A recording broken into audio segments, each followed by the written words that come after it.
Hey, the Vulcan hello! I know the Vulcan hello! Wait, that's not the Vulcan hello.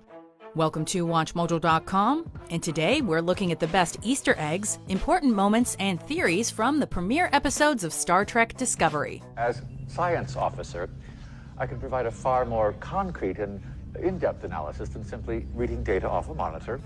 Before we begin, we publish new videos every day, so be sure to subscribe for more great content. Today we'll be looking at the first two episodes that kicked off the series, The Vulcan Hello and Battle at the Binary Stars.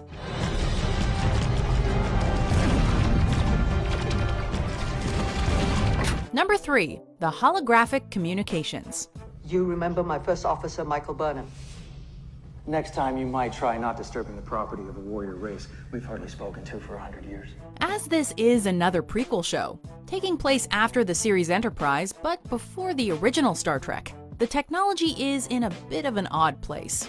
In an attempt to stay consistent, the weapons, gadgets, and control consoles blend analog controls with high-concept sci-fi aesthetics. The holographic communications, however, don't line up with Star Trek canon. Kirk and Picard's Enterprises never used holograms to communicate, and it wasn't until the very end of Deep Space Nine's run that limited subspace holo communication was even viable. Still, they look damn cool, and we'll take it over Sarek's mind meld communication. Imagine the headache there. I did not come here to judge your actions. I came because I sensed your despair. Number 2, hatred of Klingons. I've never trusted Klingons. I never will. I've never been able to forgive them for the death of my boy.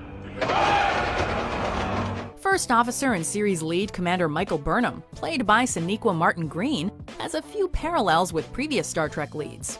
Most notable, however, is her violent and very personal past with the Klingons. Klingon terror Stop!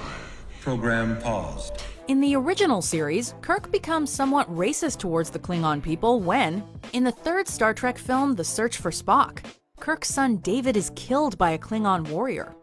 Similarly, in the Discovery premiere, we learn that Burnham's family was also killed by Klingons.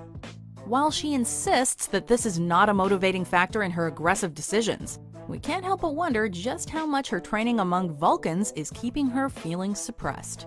Be very careful that your assumptions are not being driven by your past. This isn't about what happened, Sarek. Before we get to our favorite Trek moment, here are some of the best lines from the Discovery premiere. Captain, we have to give the Klingons a Vulcan hello. We were biologically determined for one purpose and one purpose alone: to sense the coming of death. I sense it coming now. I'd say you're too confident for your own good, but I've seen your record. As I have seen yours. And your confidence is justified. As is yours. Number 1, the real number 1. She does a good job, all right. It's just that I can't get used to having a woman on the bridge. Of course, most viewers will have noticed Captain Georgiou refer to Commander Burnham as number 1, the nickname given to Commander Riker by Captain Picard in Star Trek The Next Generation. However, as far as Star Trek goes, number 1 actually goes much further back than that. In the original series pilot, number 1 is Star Trek's first ever female officer, played by series creator Gene Roddenberry's wife, Majel Barrett Roddenberry. All circuits engaged, Mr. Spock. Standing by, number 1. In fact, even though the pilot episode is considered canon, the character was removed during the show's post-pilot redesign.